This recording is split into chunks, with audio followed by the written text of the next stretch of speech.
Қазіргі қоғамда дау-дамайдың, оның ішінде неке бұзу туралы даулардың көбейгені жасырын емес. Отбасы мемлекеттің тірегі, яғни отбасы құндылығы жоғары, шаңырақ татулығы берік сақталатын елдің келешегі бар. Дегенмен, кейінгі кезде құлдарап шаңырақтың шайқалуы оңай болып кетті. Ал отбасының ойран болуына, ақ некенің бұзылуына әртүрлі себептер болып жатады.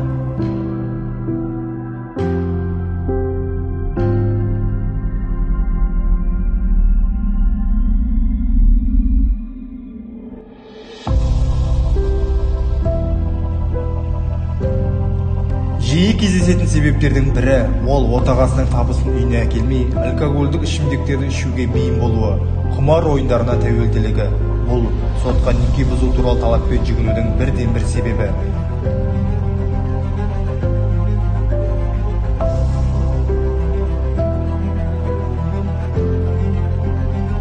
Отбасындағы дауларды шешу мақсатында Қазақстан Республикасының жоғарғы сотының бастамасымен отбасылық сот қанатқақты жобасын іске асырылып, әрбір сотта отбасы кабинеттері ашылды.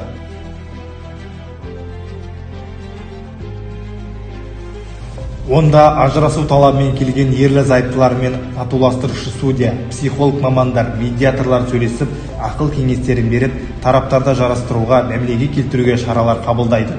Қандай дау болсын, әрбір даудың шешімі болады. Дегенмен, татуласқан кезде тараптар бір-бірімен жанжалдаспай, әрі қарай сот сатыларын жағаламай, бірігіп бір тоқтамға келеді. Бұрынғы билердің бітімгершілік қызметін бүгінгі қоғамдағы баламасы ретінде медиаторлардың татуластыру рәсімдерін айтсақ қателескендік болмас. Медиация қазаққа таңсық дүние емес. Ол ғасырлар бойы халқымызбен бірге жасасып келе жатқан дауласушы тараптардың татуластырудың әдісі, яғни бұрынғы билер билігінің замандағы жаңғыруы ғана. Отан отбасынан басталады. Отбасы отанның әрбір мүшесін дүниеге әкеліп, қанатын қатайтып ортаға қосатын маңызды орта. Сондықтан отбасымызды бағалайық.